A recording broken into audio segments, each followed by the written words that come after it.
Paula Cooper nació en 1969, en Gary, Indiana.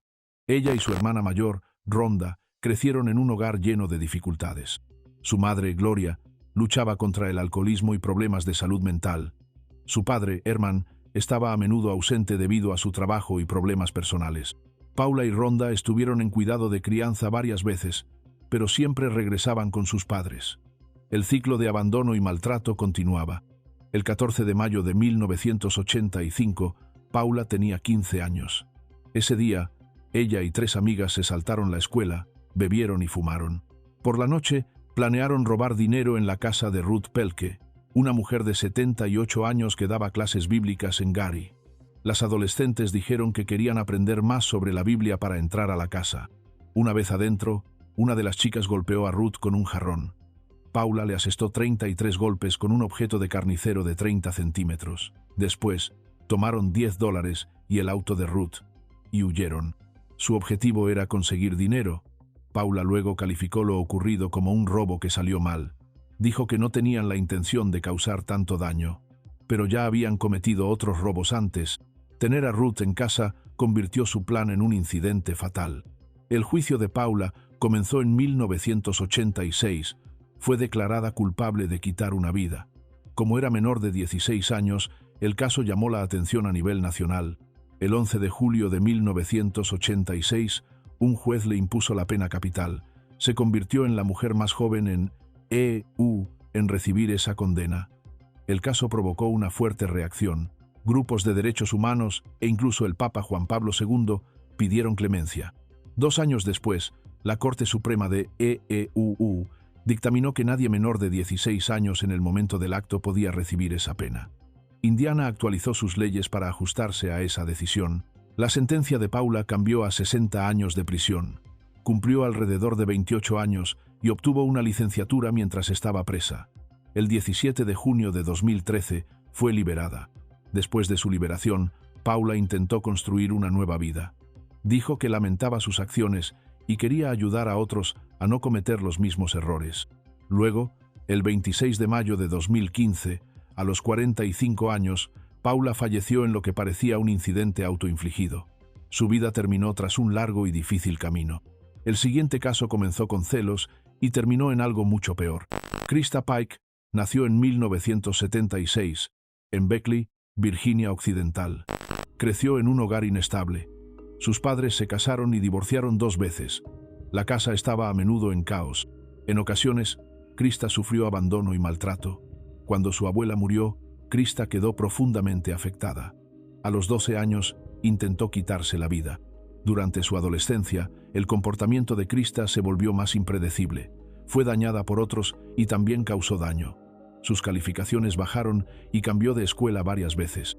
Más tarde se unió al programa Job Corps en Knoxville, Tennessee, con la esperanza de aprender habilidades laborales y encontrar estabilidad. El 12 de enero de 1995, Krista, entonces de 18 años, junto con su pareja Tadaril Sheep y su amiga Shadola Peterson, atrajeron a la compañera de entrenamiento Colin Slemmer a una planta de vapor abandonada cerca de la Universidad de Tennessee. Dijeron que querían hacer las paces y le ofrecieron un porro. La reunión se tornó violenta. Krista y Tadaril acosaron a Colin y la golpearon durante unos 30 minutos. Le grabaron un pentagrama en el pecho. Luego usaron un trozo de asfalto para aplastar su cráneo, terminando con su vida. Krista guardó un pequeño fragmento como recuerdo. ¿Por qué pasó esto? Krista creía que Colin quería a Tadaril. Sentía celos. Su estado mental era inestable. Estaba atraída por ideas ocultistas. Estos factores la llevaron a planear el ataque con anticipación. En menos de 36 horas tras el incidente fatal, Krista, Tadaril y Shadola fueron arrestados. Krista había mostrado el fragmento de cráneo en el centro Job Corps, lo que levantó sospechas. Durante el interrogatorio, admitió lo ocurrido. Dijo que solo querían asustar a Colin, pero todo se salió de control. En el juicio, las autoridades presentaron su confesión y otras pruebas. El 22 de marzo de 1996, el tribunal la declaró culpable de homicidio en primer grado y de conspirar para cometer un homicidio. 8 días después, la Corte ordenó la pena capital por electrocución para el primer cargo. También recibió 25 años de prisión por el cargo de conspiración. Tadaril Ship fue condenado a cadena perpetua con posibilidad de libertad condicional después de 25 años. Shadola Peterson, que cooperó con la investigación, recibió libertad condicional. Krista ha estado recluida en el centro de rehabilitación Debra K. Johnson en Nashville desde su condena. Por casi 30 años permaneció mayormente sola porque era la única mujer esperando la silla eléctrica. En 2024, una orden judicial puso fin a su aislamiento. Ahora tiene más interacción con otros y puede trabajar dentro de la prisión. ¿Ha mostrado Krista comportamiento agresivo en prisión? Sí. En 2001 intentó quitarle la vida a otra reclusa, Patricia Jones, usando un cordón de zapato. En 2004 fue declarada culpable de intento de homicidio en primer grado por ese acto. Los abogados de Krista han presentado muchas apelaciones, señalando su edad y salud mental en el momento. En 2022 citaron una decisión de la Corte Suprema de Tennessee que resalta la importancia de la edad en la sentencia. Pero su condena sigue vigente. Pero, ¿cómo puede un grupo convertir una invitación simple en una pesadilla viviente? Tiffany Cole nació en 1981 en Carolina del Sur. Creció en un hogar problemático, donde sufrió maltrato y a menudo careció de cuidado. Su padre había sido amigo de Reggie y Carol Sumner. Los Sumner vivían una vez al lado. Esa conexión sería importante más adelante. En julio de 2005, Cole se unió a su novio Michael Jackson y a dos personas más, Alan Wade y Bruce Nixon, para atacar a los Sumner por dinero. El grupo sabía que la pareja se había mudado a Jacksonville, Florida. Creían que los Sumner tenían algo de dinero en efectivo. Los cuatro condujeron hasta Jacksonville. Dijeron que necesitaban usar el teléfono y los invitaron a entrar. Ya dentro, ataron y amordazaron a la pareja. Les obligaron a entregar el código de su cajero automático. Luego pusieron a los Sumner en el baúl de su auto y condujeron hacia el norte hasta un lugar tranquilo en Georgia. Días antes, alguien había cavado un hoyo profundo allí. El grupo metió a los Sumner en ese hoyo y los cubrió con tierra mientras aún estaban vivos. ¿Por qué usaron ese método en lugar de algo más rápido? Probablemente querían evitar un acto directo que terminara con la vida de inmediato. Pero esa elección significó que los Sumner sufrieron más tiempo antes de morir. La policía rastreó los retiros del cajero hasta el grupo y los arrestó en Charleston, Carolina del Sur. En el juicio, los fiscales dijeron que Cole participó plenamente. Señalaron que ella alquiló el auto que se usó para llevarse a los Sumner. Estuvo presente tanto en la planificación como en la ejecución del acto. Algunos se preguntaron si ella fue la principal planificadora. Michael Jackson lideró el plan, pero el papel de Cole fue clave. Hizo más que ayudar. Participó en los hechos que terminaron con la vida de los Sumner. En 2007, un jurado declaró a Cole culpable de 2 cargos de homicidio en primer grado, secuestro y robo. Recibió la pena máxima disponible en ese momento y se convirtió en una de las mujeres más jóvenes en enfrentar esa condena. En 2017, su pena fue reducida porque la ley de Florida requería entonces un jurado unánime para la máxima sentencia. En 2023, en su nuevo juicio de sentencia, un jurado votó 10-2 para que permaneciera encerrada de por vida sin posibilidad de libertad. Mencionaron su difícil infancia y sus esfuerzos por mejorar durante el encarcelamiento al explicar su decisión. Tiffany y sus cómplices eligieron un método que prolongó el sufrimiento. Pero ¿podría haber un caso aún más difícil de explicar? Las acciones de la siguiente mujer hacia sus hijos desafían toda creencia. Sigue atento. Christina Mary Riggs nació el 2 de septiembre de 1971 en Lawton, Oklahoma. Su infancia tuvo momentos oscuros. Contó que tanto un hermanastro como un vecino la tocaron inapropiadamente. A los 14 años, comenzó a beber y fumar mucho. A los 16, quedó embarazada y dio al bebé en adopción. Tras la secundaria, se formó como enfermera práctica licenciada y trabajó en atención domiciliaria y luego en un hospital de la Administración de Veteranos. En 1991, Christina quedó embarazada nuevamente. Su hijo se llamó Justin Dalton Thomas. El padre, Timothy Thompson, negó la paternidad y se mudó a Minnesota. Antes del nacimiento de Justin, en junio de 1992, Christina retomó contacto con un hombre que conocía, John Riggs. Se casaron en julio de 1993. En diciembre de 1994 tuvieron una hija, Shelby Alexis Riggs. La familia se mudó a Sherwood, Arkansas, en 1995. Más tarde ese año, John golpeó a Justin y lo lastimó. Christina y John se divorciaron poco después. El 4 de noviembre de 1997, una tragedia ocurrió en su hogar de Sherwood. Christina tomó el Avil, amitriptilina, de su hospital y cloruro de potasio de su trabajo. Planeó dar ambos medicamentos a sus hijos para que se durmieran y luego usar el químico en ellos. Primero les dio el Avil a los dos niños, luego inyectó cloruro de potasio a Justin. Él despertó llorando de dolor. Entonces le dio morfina. Cuando eso no calmó el dolor, le cubrió la cara con una almohada hasta que dejó de moverse. Después usó una almohada con Shelby, pero sin usar el químico en ella. Después, Christina escribió notas diciendo que quería acabar con su vida. Tomó 28 pastillas de Elavil y se inyectó cloruro de potasio sin diluir. La inyección le quemó el brazo, pero no entró en su sangre. Las pastillas la dejaron inconsciente, pero no le quitaron la vida. Al día siguiente, su madre las encontró a ella y a los niños. El 6 de noviembre de 1997, las autoridades arrestaron a Christina. Enfrentó 2 cargos por quitarles la vida a sus hijos. En el juicio, en junio de 1998, su defensa dijo que no era responsable de sus actos, citando depresión severa y trastorno de estrés postraumático. La fiscalía afirmó que actuó por odio y veía a sus hijos como una carga. El jurado tardó menos de 1 hora en declararla plenamente responsable. Durante la sentencia, Christina decidió no dar más explicaciones. Pidió la pena máxima del Estado, diciendo: «Quiero morir. Quiero estar con mis bebés». El 30 de junio de 1998, el tribunal impuso esa pena. El 2 de mayo de 2000, en la unidad Cummins de Arkansas, el Estado ejecutó la sentencia mediante un procedimiento químico. Christina fue la primera mujer en Arkansas en recibir esa pena desde 1845 y la quinta en Estados Unidos desde que se reanudó en 1976. Antes de la ejecución, habló con los oficiales. «No hay palabras que expresen cuánto lo siento por acabar con la vida de mis hijos. No puedo compensar ni quitar el dolor que he causado a todos los que los conocieron y amaron». Sus últimas palabras fueron: «Los amo, mis bebés». Pero la siguiente madre. Su motivo fue aún más impactante. Frances Elaine Newton nació el 12 de abril de 1965 en el condado de Harris, Texas. Se casó con Adrian Newton. Tuvieron 2 hijos, Alton, de 7 años, y Farrah, de 20 meses. En diciembre de 1985, Frances fue condenada por falsificar un documento. Recibió 3 años de libertad condicional por ese delito. El 7 de abril de 1987, Adrian, Alton y Farrah fueron encontrados con heridas de bala en su apartamento en Houston. Los 3 perdieron la vida.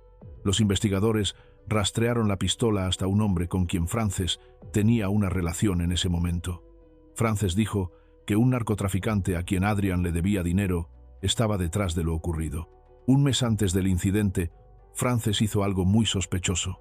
Pero antes de continuar, considera darle me gusta y suscribirte para más historias como esta. ¿Qué hizo? Frances compró 3 pólizas de seguro de vida por valor de $50 cada una. Una para Adrian, una para Farrah y otra para ella misma. Se nombró beneficiaria de las pólizas de Adrian y Farrah. Más tarde admitió que firmó el nombre de Adrian en su póliza sin su consentimiento. Los fiscales argumentaron que quería cobrar esas pólizas. Poco después de los disparos, Frances tomó la pistola, la puso en una bolsa de papel y la escondió en la casa de un familiar. Frances fue arrestada y acusada en relación con los tiroteos fatales contra su esposo e hijos. El 25 de octubre de 1988, un jurado la declaró culpable y le impusieron la pena capital. Durante el juicio y las apelaciones, insistió en que no tuvo nada que ver con los disparos y culpó al narcotraficante. Frances pasó casi 17 años en el corredor de la muerte.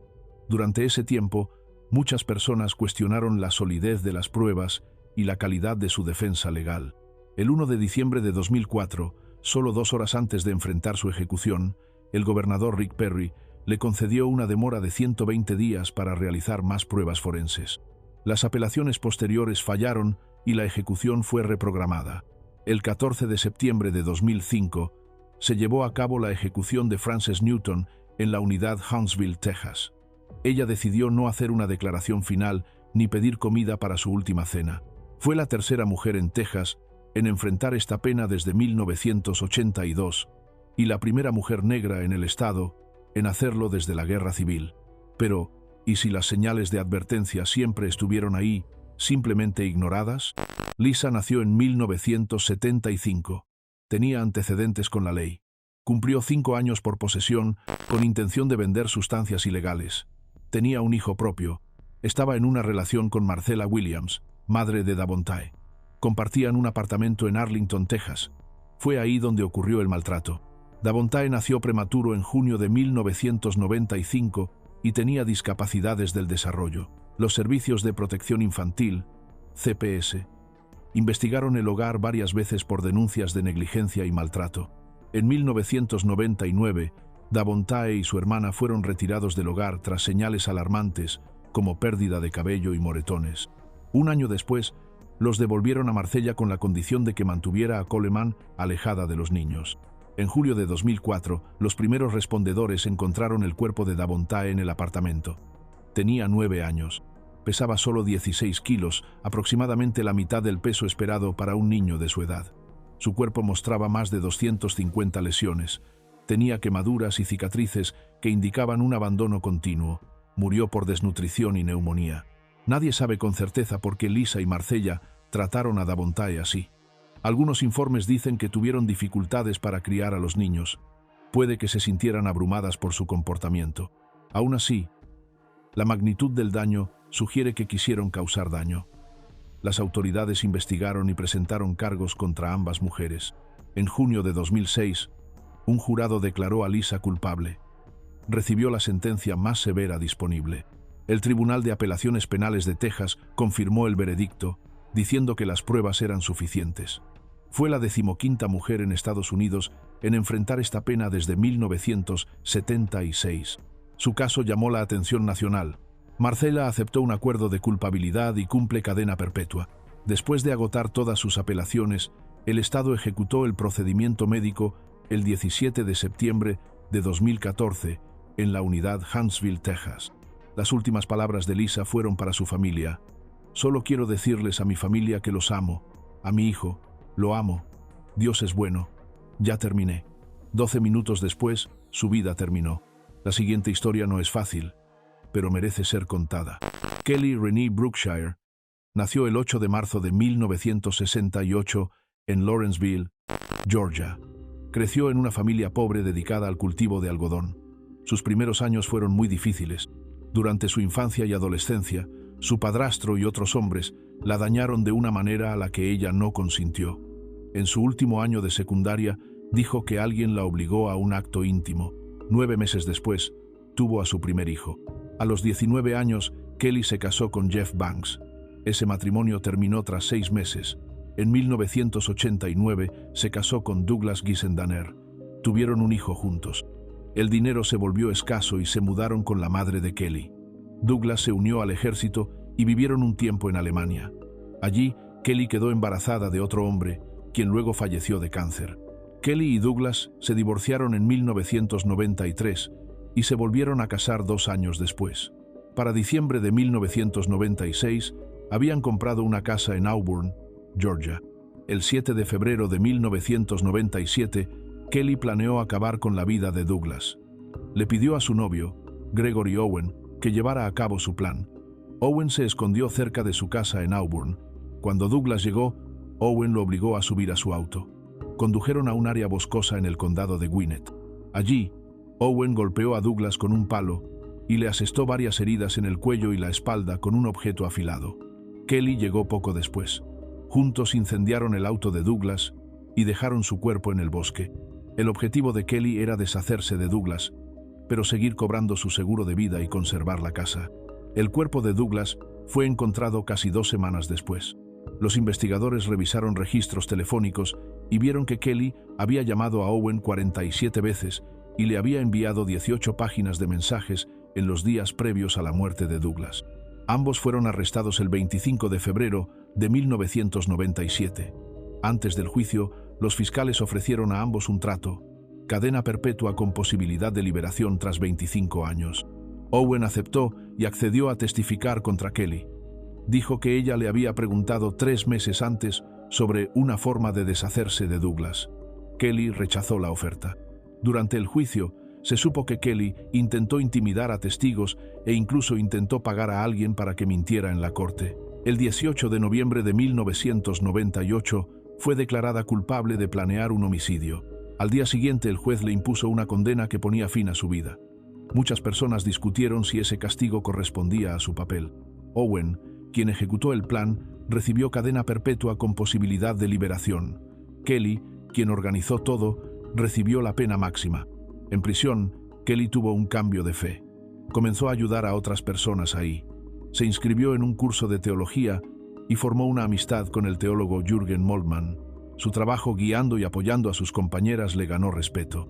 La fecha para cumplir su condena fue el 25 de febrero de 2015. Se retrasó por problemas con la medicación para la inyección. Muchas personas, incluido el Papa Francisco, pidieron que le perdonaran la vida, pero la Junta de Indultos y Libertad Condicional de Georgia dijo que no.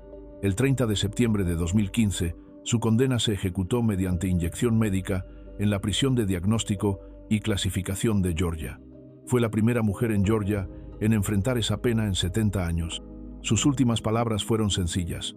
Solo quiero decir que Dios los bendiga a todos y que te amo, Susan. Dile a mis hijos que me fui cantando Amazing Grace.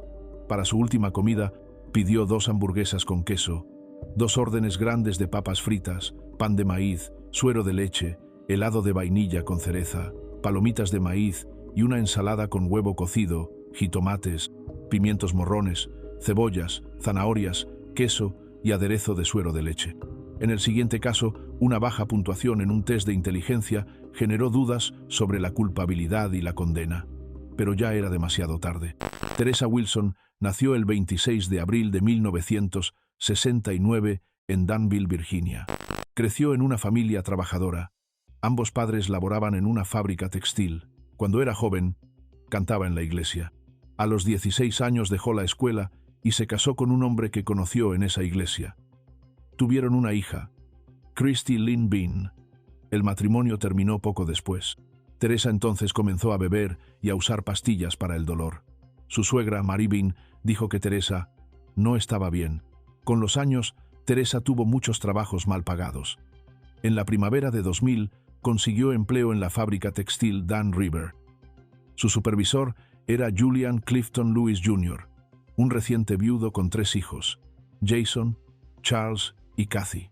En junio de 2000, Teresa y su hija adolescente se mudaron a la casa de Julian.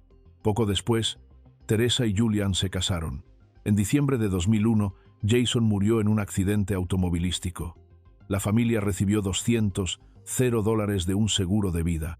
Julian usó ese dinero para comprar una casa prefabricada en un terreno de 5 acres en el condado de Pittsylvania, Virginia. Para agosto de 2002, Charles se preparaba para desplegarse a Irak con la reserva del ejército. Sacó un seguro de vida por $250 y nombró primero a su padre y luego a Teresa como beneficiarios en caso de muerte.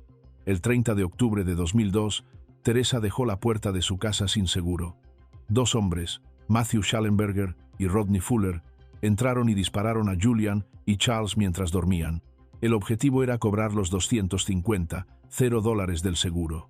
Teresa había conocido a Schallenberger en Walmart y comenzaron una relación íntima. Ella prometió a ambos hombres dinero y cercanía si llevaban a cabo el plan. La policía arrestó a Teresa poco después de los tiroteos.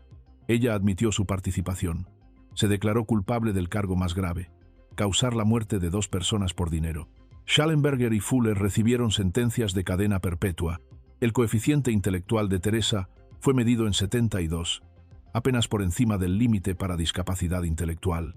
Esa puntuación generó dudas sobre su capacidad para comprender lo que sucedía y abrió debates sobre la aplicación de la pena máxima. Todas las apelaciones fallaron. El 23 de septiembre de 2010, en el Centro Correccional Greensville, en Jarratt, Virginia, se cumplió su sentencia. Fue la primera mujer en Virginia en enfrentar esa pena desde 1912. Para su última comida, Teresa comió 2 pechugas de pollo frito, guisantes dulces con mantequilla, un Dr. Pepper, y eligió pastel alemán o tarta de manzana de postre. Sus últimas palabras fueron: «Lo siento mucho». La siguiente víctima nunca regresó a casa esa noche. Lo que siguió marcó historia legal en Estados Unidos. El 3 de enero de 2023, el Estado ejecutó la sentencia de Amber McLaughlin en el Centro de Recepción, Diagnóstico y Correccional del Este, en Bonne Terre, Missouri. Tenía 49 años. En 2006, un tribunal la declaró culpable de causar la muerte de su exnovia, Beverly Wenther, a finales de 2003. Este caso marcó la primera vez en la historia de EEUU que se aplicó la pena máxima del Estado a una persona abiertamente transgénero. Amber nació como Scott Anthony McLaughlin el 13 de enero de 1973 en Missouri. Fue adoptada cuando era bebé. Su padre adoptivo a veces la golpeaba. Luchó con su identidad de género durante toda su infancia. Ya en sus primeros 40 años, comenzó a vivir como su verdadero yo. El proceso fue difícil y lleno de momentos dolorosos. En noviembre de 2003, su relación con Beverly terminó. Beverly consiguió una orden judicial para mantener a Amber alejada. Amber continuó enviando mensajes amenazantes y apareciendo en el lugar de trabajo de Beverly. En una ocasión incluso se escondió dentro del edificio. El 20 de noviembre de 2003, Beverly no regresó a casa. Los vecinos se preocuparon y llamaron a la policía. Los oficiales luego encontraron su cuerpo cerca del río Mississippi, en St. Louis. En el juicio, Amber fue declarada culpable de homicidio en primer grado, un acto íntimo forzado y un delito con arma. El juicio se llevó a cabo en 2006. El jurado no pudo ponerse de acuerdo sobre si aplicar la pena máxima del Estado. En muchos lugares, un jurado dividido significaría cadena perpetua. La ley de Missouri permite que un juez decida si hay empate. El juez revisó factores adicionales y dictó la pena máxima. El día de la sentencia, Amber estuvo acompañada por un asesor espiritual. A las 6:39 p.m. recibió su dosis de pentobarbital. Sus últimas palabras fueron: «Lo siento por lo que hice. Soy una persona amorosa y cariñosa». Para su última comida, pidió una hamburguesa con queso, papas fritas, un batido de fresa y Miss de maní. Su caso generó muchas conversaciones sobre el sistema de penas, la atención en salud mental y cómo se trata a las personas transgénero en prisión. Sus seguidores pidieron clemencia, señalando su infancia difícil y sus problemas de salud mental. Destacaron que ningún experto testificó a su favor en el juicio. Algunos legisladores de Missouri también apelaron por clemencia. Sin embargo, al final, la sentencia se cumplió según lo planeado. ¿Qué pasa cuando alguien encuentra su verdad demasiado tarde? Karla Faye Tucker nació en 1959 en Houston, Texas. Era la menor de 3 hermanas. Su padre, Larry, trabajaba como estibador. Su madre, Caroline, viajaba con bandas de rock. El hogar era inestable. Hubo divorcios y mucho dolor emocional. Cuando Tucker tenía 10 años, sus padres se separaron. Entonces se enteró de que había nacido de una aventura extramatrimonial. Eso sacudió su sentido de identidad y dificultó aún más sus primeros años de adolescencia. A los 12 años comenzó a usar sustancias ilegales. A los 14 dejó la escuela. Luego siguió a su madre en el mundo del entretenimiento para adultos, viajando con bandas como The Allman Brothers Band, The Marshall Tucker Band y The Eagles. A los 16 años se casó con un manitas llamado Stephen Griffith. Pronto se separaron. A principios de sus 20, se unió a un grupo de motociclistas.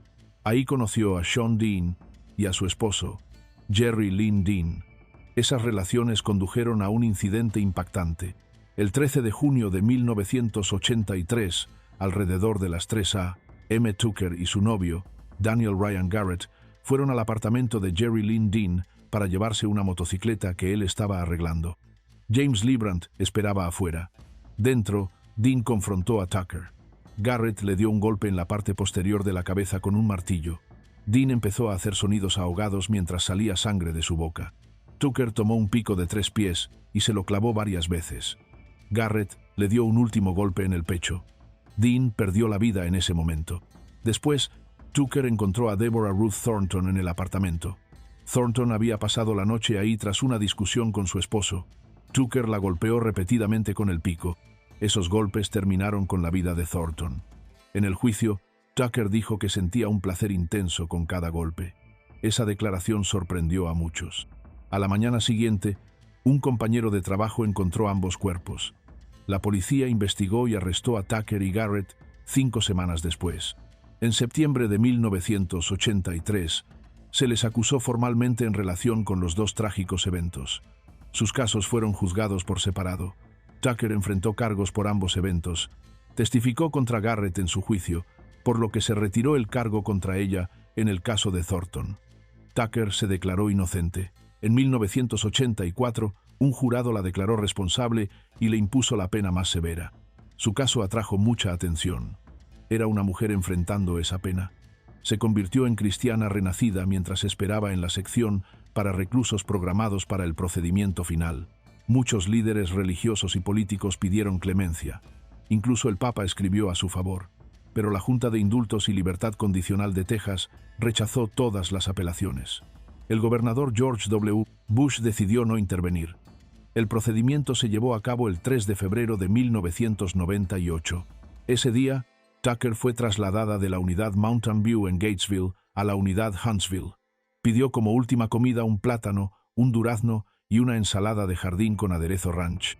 Pidió que la acompañaran 4 personas: su hermana Carrie Weeks, su esposo Dana Brown, su amiga cercana Jackie Onken y Ronald Carlson, hermano de una de las víctimas. También estuvieron presentes familiares de las víctimas. A las 6:37 p.m. CST recibió la inyección final. 8 minutos después, a las 6:45 p.m., los oficiales anunciaron su fallecimiento. Fue enterrada en el cementerio Forest Park Lawndale en Houston. Antes de ese momento, Tucker se dirigió directamente a las familias de Dean y Thornton. Dijo que sentía arrepentimiento. Les pidió perdón y que encontraran paz. También expresó su esperanza de que llegaran a conocer a Jesucristo como ella lo había hecho. Los actos brutales de Karla Faye Tucker y su posterior renacimiento espiritual captaron la atención mundial, pero el siguiente caso aún deja una gran pregunta sin respuesta. ¿Es la evidencia lo suficientemente sólida para terminar con la vida de una madre? Mantente atento a una historia que sigue sin resolverse después de más de 2 décadas. Darlie Lynn Peck nació en 1970 en Altoona, Pensilvania. Fue la primera hija de Larry y Darlie Peck. Su vida familiar era estable. A los 15 años se mudó a Lubbock, Texas, con su madre y su padrastro. Allí conoció a Darren Routier, quien trabajaba como cocinero en el restaurante local donde también trabajaba su madre. Se casaron en agosto de 1988. Tuvieron 3 hijos: Devon, nacido en 1984, Damon, nacido en 1985, y Drake, nacido en 1995. La noche del 6 de junio de 1996 ocurrió un incidente en la casa de los Routier. Cerca de las 2:31 a.m., Darlie llamó al 911. Dijo que alguien había entrado a la casa y había lastimado a ella y a sus hijos. Afirmó que Devon y Damon habían sido atacados y no sobrevivieron a sus heridas. También dijo que tenía cortes en la garganta y el brazo. Los investigadores no encontraron señales de que alguien hubiera forzado la entrada. Parte de la evidencia parecía estar arreglada. Un calcetín ensangrentado se encontró a unos 75 metros de la casa. Una copa de vino estaba rota de manera que sugería que había sido colocada allí intencionalmente. En el juicio, la fiscalía argumentó que Darlie había dañado a sus hijos debido a problemas económicos. Dijeron que quería cobrar el seguro. Sostuvieron que ella escenificó la escena y se cortó para hacer creíble su historia. La defensa dijo que no había una razón clara para que ella hiciera eso. Argumentaron que las pruebas eran indirectas. En febrero de 1997, un jurado declaró culpable a Darlie por un cargo grave relacionado con la muerte de Damon. El juez le impuso la pena más severa, que implicaba recibir una inyección que acabaría con su vida. Darlie siempre ha dicho que no es culpable.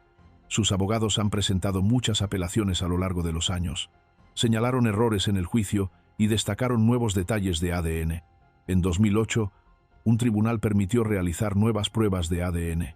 Ese trabajo se ha retrasado muchas veces por procedimientos legales. Hasta abril de 2025, Darlie Routier sigue detenida en una unidad de alta seguridad.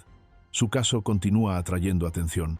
Sus seguidores siguen pidiendo una revisión completa de todas las pruebas, con la esperanza de que pueda obtener un nuevo juicio.